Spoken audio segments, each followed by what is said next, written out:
지식과 감성, 약간의 넋두리까지 공존하는 본격 일방향적 수다의 장, 몽땅 다락방입니다.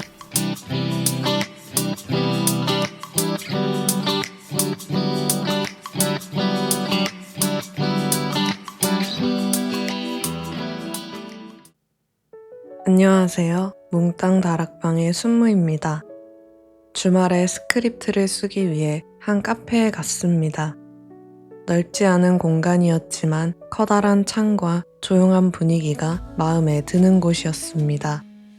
음료를 주문하면 원하는 티코스터와 잔을 고를 수 있었습니다. 귀여운 도자기 컵이 옹기종기 모여있는 것을 보니 기분이 좋아졌습니다. 2인석이 다 차는 바람에 함께 간 지인과 각자 1인석에 앉아 시간을 보냈습니다. 친구는 두꺼운 책을 읽었고 저는 시집을 꺼내 들었습니다. 다락방에 가져오기 위해 오랜만에 펼쳐본 시집들이었습니다. 저는 과거 어느 순간에 깊이 각인되었던 시간으로 다시 돌아가는 듯한 느낌을 좋아합니다. 많은 사람들은 노래 혹은 향으로 이 느낌을 바꾸는 합니다. 저는 노래와 향을 포함하여 책도 그 역할을 한다고 생각합니다. 그 당시 책을 읽으면서 느꼈던 말로는 다 표현할 수 없는 기분이 슬그머니 비출 때 애틋하다는 생각이 듭니다. 아마 그때로 다시 돌아갈 수 없음을 알기에 그런 생각이 드는 것 같습니다. 그래서 저는 이전에 봤던 책, 영화를 주기적으로 꺼내어 봅니다. 어떤 사람들은 처음 봤을 때의 감동과 여운을 망치고 싶지 않아 다시 보는 걸 꺼려하기도 합니다. 여러분은 어떤 쪽이신가요? 때묻지 않은 과거를 있는 그대로 추억하는 사람과 달라진 나의 흔적을 기꺼이 남기는 사람 중 어떤 사람에 가까우신가요? 어떤 방법이든 그만의 매력이 있을 것입니다. 제 주위에는 주로 전자를 선호하는 사람이 많습니다. 처음이라는 단어가 주는 영향이 결코 작지 않음을 보여주는 것 같습니다. 팟캐스트를 시작하면서 더 잦은 빈도로 지난 시절을 돌아보게 되었습니다. 내가 좋아했던 것들을 다시 곁에 두는 일처럼 느껴져 힘을 받기도 했습니다. 좋았던 것들은 왜 이렇게 쉽게 잊히는지 조금은 야속합니다. 그러니 일부러라도 나의 취향을 가까이에 두고자 합니다. 청취자분들의 옆에도 그러한 것들이 하나씩 쌓여 오래 유지되기를 바랍니다.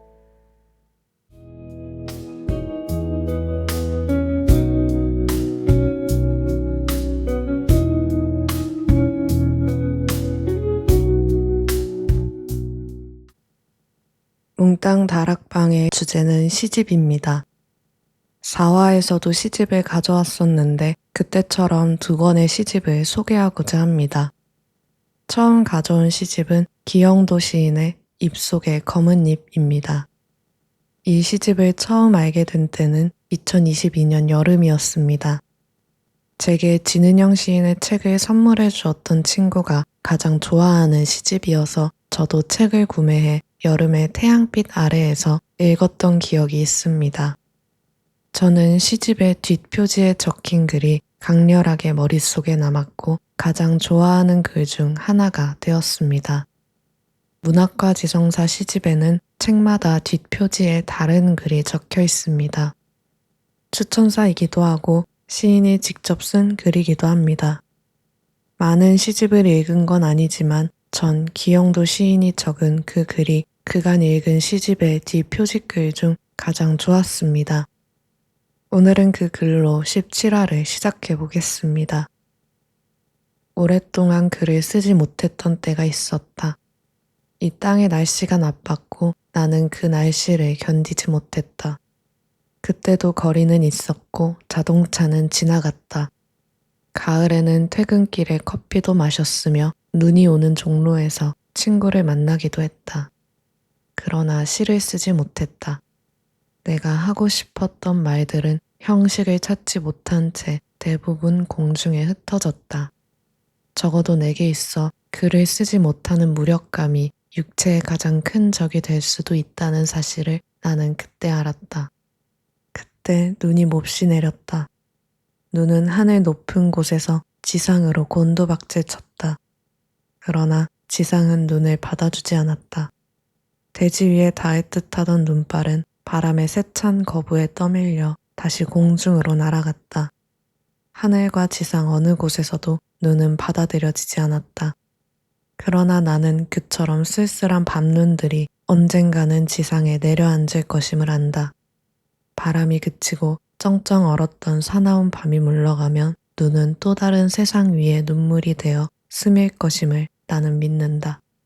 그때까지 어떠한 죽음도 눈에게 접근하지 못할 것이다.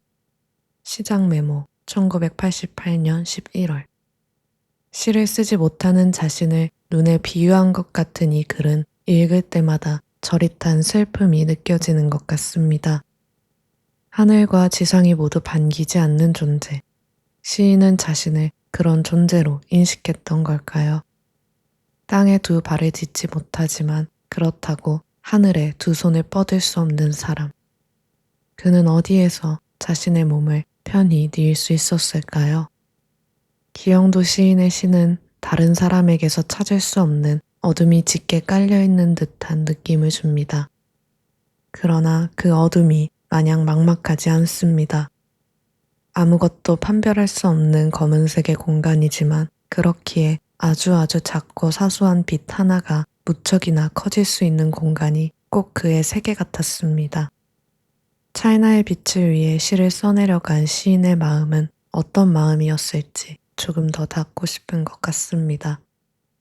기영도 시인의 시 중 가장 유명한 시이자 저 또한 매우 좋아하는 시 한 편을 공유해 보겠습니다. 질투는 나의 힘. 아주 오랜 세월이 흐른 뒤에 힘없는 책갈피는 이 종이를 떨어뜨리리. 그때 내 마음은 너무나 많은 공장을 세웠으니 어리석게도 그토록 기록할 것이 많았구나. 구름 밑을 천천히 쏘다니는 개처럼 지칠 줄 모르고 공중에서 머뭇거렸구나. 나 가진 것 한식밖에 없어. 저녁 거리마다 물끄러미 청춘을 세워두고 살아온 날들을 신기하게 세어보았으니 그 누구도 나를 두려워하지 않았으니 내 희망의 내용은 질투뿐이었구나. 그리하여 나는 우선 여기에 짧은 글을 남겨둔다. 나의 생은 미친 듯이 사랑을 찾아 헤매었으나 단 한 번도 스스로를 사랑하지 않았노라. 저는 이 시에서 맨 마지막 두 문장이 가장 눈에 들어왔습니다. 미친 듯이 사랑을 찾았지만 나 자신은 한 번도 사랑하지 않았다는 그 말이 마치 제 모습을 비추는 것 같았습니다. 나는 나를 사랑한 적이 있었나? 많은 시간을 준다고 하더라도 답을 내놓지 못할 질문이었습니다. 지나온 삶의 방향이 바깥쪽만을 향해 있어 정작 안에 있는 나를 보지 않았던 시간이 많았습니다. 그만큼 작은 바람에도 쉽게 휩쓸렸습니다. 그래서 이 시가 주는 위로가 크게 와닿았던 것 같습니다. 나를 사랑한 적 없는 삶의 고통이 있었음을 알았고 이제는 그것과 조금씩 멀어지고 싶었습니다. 나를 사랑하는 일. 문장으로 보면 너무나 간단해 보입니다. 하지만 저는 여전히 이 일이 가장 어렵다고 생각합니다. 나의 못난 모습을 누구보다 잘 알기에 사랑하는 것보다 미워하는 게 훨씬 쉬운 일이 되곤 합니다. 왜 나는 스스로의 잘난 모습을 잘 보지 못하는 걸까요? 저는 경계를 지키는 게 어려운 일이기에 그렇다고 생각합니다. 내가 가진 능력을 알아보고 적절한 자신감을 가지게 해주는 선과 이에 심취하여 자만과 오만에 빠지게 되는 선이 종이 한 장 차이로 함께 있는 것 같습니다. 그 가운데를 지킬 수 있는 힘, 좋은 부분을 바라보되 개선해야 하는 부분 또한 놓지 않는 힘이 필요합니다. 이 힘을 길러내기 위해선 어떻게 해야 하는지 이를 알아가는 것 또한 삶의 일부이진 않을까요? 스스로를 사랑하지 않은 사람들을 살게 한 건 질투였을지도 모른다고 시인은 말합니다. 그러나 마지막 두 문장으로 질투라는 존재를 인식하고 지금껏 내가 가진 희망이 모두 질투뿐이었다면 이제는 그 안에 사랑이 자리하기를 바라는 마음을 담은 것 같습니다. 나를 향한 사랑, 그리고 이를 넘어 사랑이 타인을 향할 때까지 시인은 노력하고 싶었던 걸지도 모르겠습니다. 다음 시를 읽어보겠습니다. 오래된 서적. 내가 살아온 것은 거의 기적적이었다. 오랫동안 나는 곰팡이 피어 나는 어둡고 축축한 세계에서 아무도 들여다보지 않는 질서 속에서 텅 빈 희망 속에서 어찌 스스로의 일생을 예언할 수 있겠는가. 다른 사람들은 분주히 몇몇 안 되는 내용을 가지고 서로의 기능을 넘겨보며 서표를 꽂기도 한다. 또 어떤 이는 너무 쉽게 살았다고 말한다. 좀 더 두꺼운 추억이 필요하다는 사실. 완전을 위해서라면 두께가 문제겠는가? 나는 여러 번 장소를 옮기며 살았지만 죽음은 생각도 못했다. 나의 경력은 출생뿐이었으므로.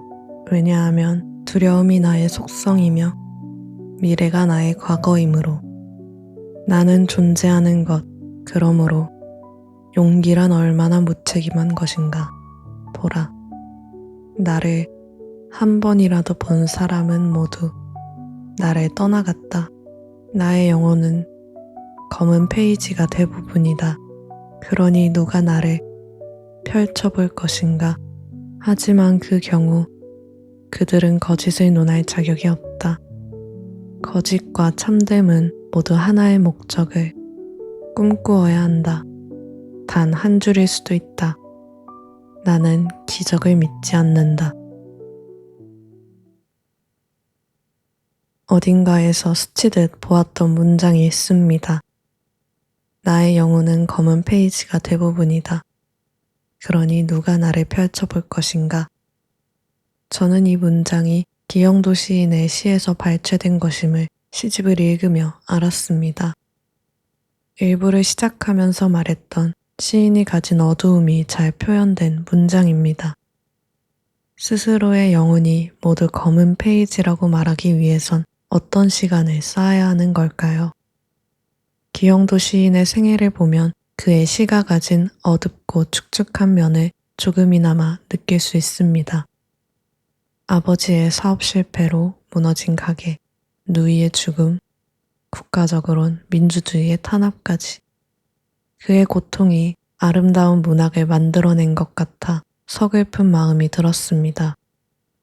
많은 이들의 마음을 울리는 문장은 대개 고통 속에서 피어나는 것 같습니다.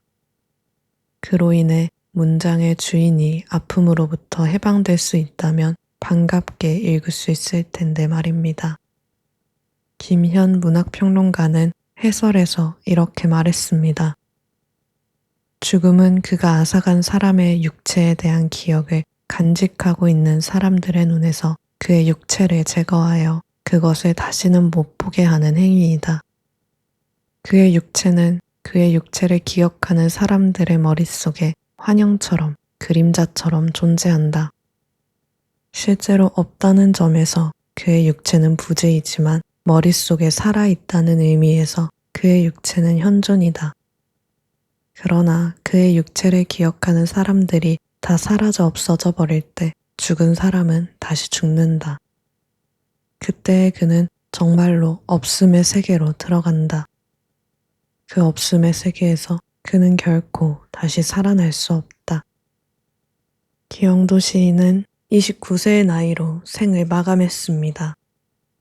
김현 문학평론가는 그가 다시 죽지 않기를 바라는 마음으로 시인이 영원히 기억되기를 바라는 마음을 해설의 초입에 적었습니다. 그 마음이 제 마음과도 같아서 기영도 시인을 오래 기억하는 사람 중에 한 명이 되고 싶어 시집이 제 삶에 깊이 각인된 것 같습니다. 눈에 보이지 않아도 나의 머릿속에 그리고 나의 마음에 존재한다면 그는 아직 살아있다는 말을 믿고 싶습니다. 앞으로 마주하게 될 숱한 이별에 대비하고 싶은 욕심인가 봅니다. 충분한 애도와 그리움이 제 삶의 원동력이 되어가고 있음을 느낍니다.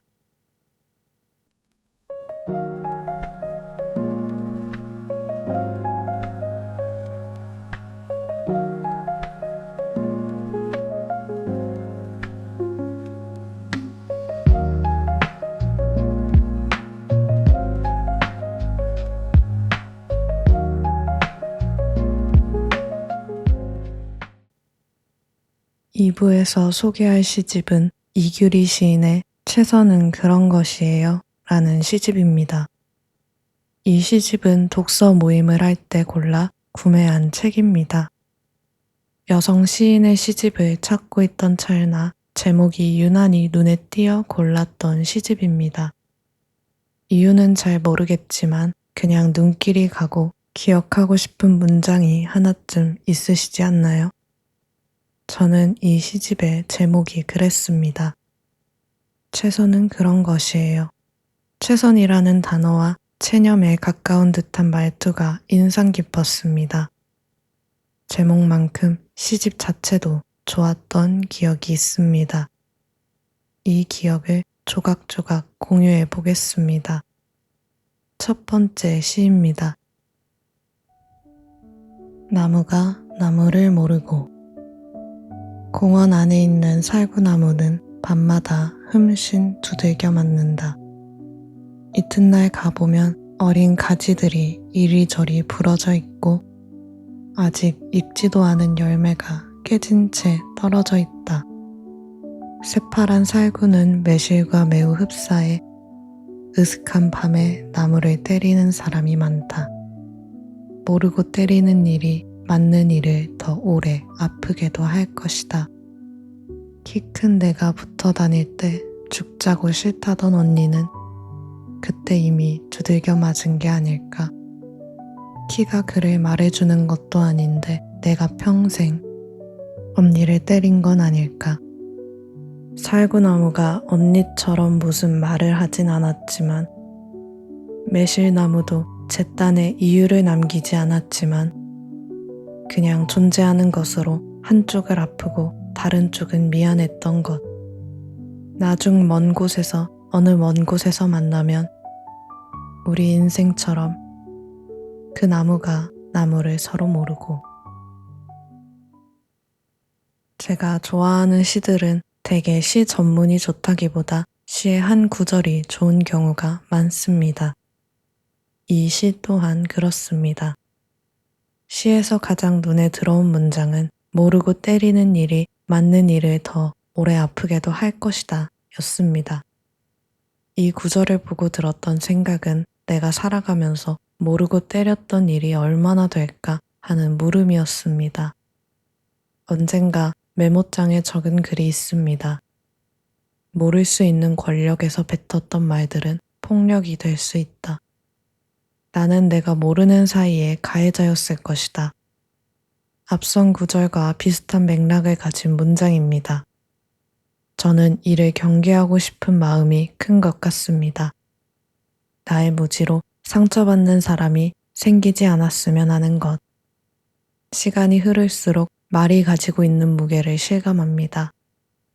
날카로운 조각칼이 내는 흠집처럼 누군가의 여린 마음에 새겨지는 말들이 참 많은 세상입니다. 특히 가까운 사람들에게 더더욱 조심하려고 합니다. 알고 있다는 착각에 파묻혀 상처를 주지 않도록. 나는 영원히 너를 알아가고 그 과정에서 서로에게 아픔이 없기를 바라는 마음입니다. 두 번째 시입니다. 많은 물. 비가 차장을 뚫어버릴 듯 퍼붓는다. 윈도 불씨가 바삐 빗물을 밀어낸다. 밀어낸 자리를 다시 밀고 오는 울음. 저녁 때쯤 길이 두퉁 불어있겠다.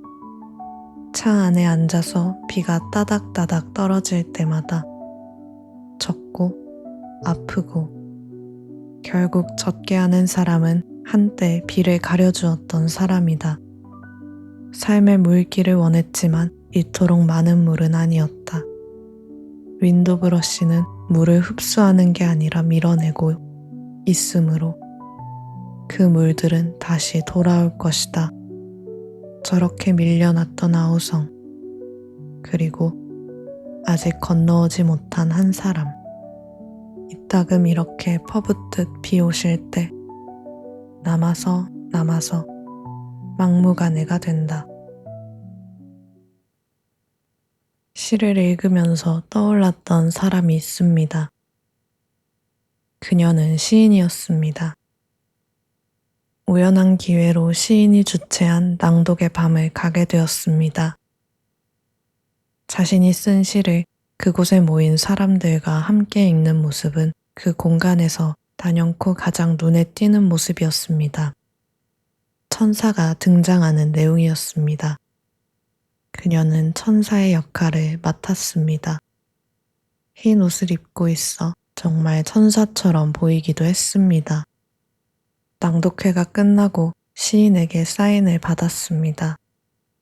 사람들에게 사인과 함께 네잎클로버를 한 개씩 그려주는 모습을 보고 제 차례가 다가왔을 때 저는 여러 개를 그려달라고 장난스럽게 말했습니다. 시인은 많이 그린다고 행운이 많아지는 거냐며 웃었습니다.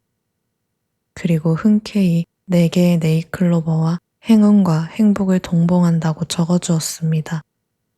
며칠 뒤 낭독회에 함께 간 친구에게서 한 기사를 받았습니다. 시인의 부고 소식이었습니다. 잠시 시간이 멈춘 듯한 느낌이었습니다. 가까이에서 얼굴을 마주했던 이가 떠난 일은 그때가 처음이었습니다. 원래 알고 있던 시인은 아니었습니다. 굳이 따지자면 낭독회에서 처음으로 알게 되었습니다. 어떻게 보면 고작 2시간을 같은 공간에 지냈던 것뿐인데 그 소식이 왜 그렇게 아프게 들려왔는지 모르겠습니다. 소식을 접한 날 마음이 한없이 가라앉았습니다. 눈물이 비죽비죽 새어나왔습니다. 시인이 적어준 행운과 행복이 내가 아니라 시인에게 닿았어야 했다고. 낭독회에서 천사의 역할을 맡았으면 안 되었다고. 늦어버린 후에 가득한 바람을 그렸습니다. 시인은 저도 모르는 새 제 비를 가려주었던 사람이 되어 있었습니다. 가끔씩 나를 적게 만드는 사람이 되었습니다. 물은 사라지는 게 아니라 잠시 밀어내는 것이라는 시의 말이 와닿았습니다. 밀어냄에 실패하면 하염없이 적셔지고 다시 마르기를 기다리는 것. 누군가를 떠나보낸 사람들이 겪는 흐름인 걸까요? 가끔씩 떠오르는 시인의 모습이 점점 흐릿해집니다.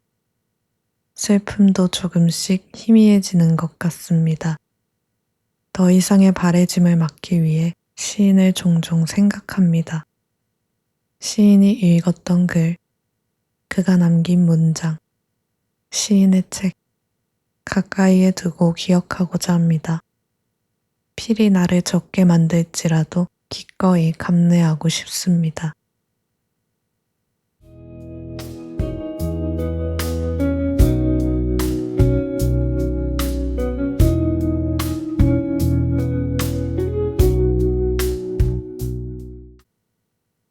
오늘은 2권의 시집을 소개해 보았습니다. 시라는 작품은 여러 번 곱씹을수록 해석과 의미가 더해집니다. 시는 그대로지만 읽는 주체가 변했기 때문인 걸까요? 처음 읽었을 때와 지금의 제가 얼마나 무엇이 다른지는 명확하게 알기 어려운 것 같습니다. 아마 인식하지 못하는 정도로 꾸준히 바뀌어 왔기 때문일 겁니다. 나는 그대로인 것 같을 때 책과 같은 매개체로 잠시 시간을 돌려본다면 결코 그대로이지 않음을 알 수 있습니다. 아주 작은 부분이더라도 어딘가는 분명 좋은 방향으로 나아갔다고 생각하면 위안이 되는 것 같습니다. 지나온 모든 시간이 결코 무용하지 않았음을, 힘들거나 힘들지 않은 그 순간들이 전부 나의 일부가 되어 더 나은 나를 위한 발판이 되었음을 알게 되었으면 좋겠습니다. 몽땅 다락방의 순무였습니다.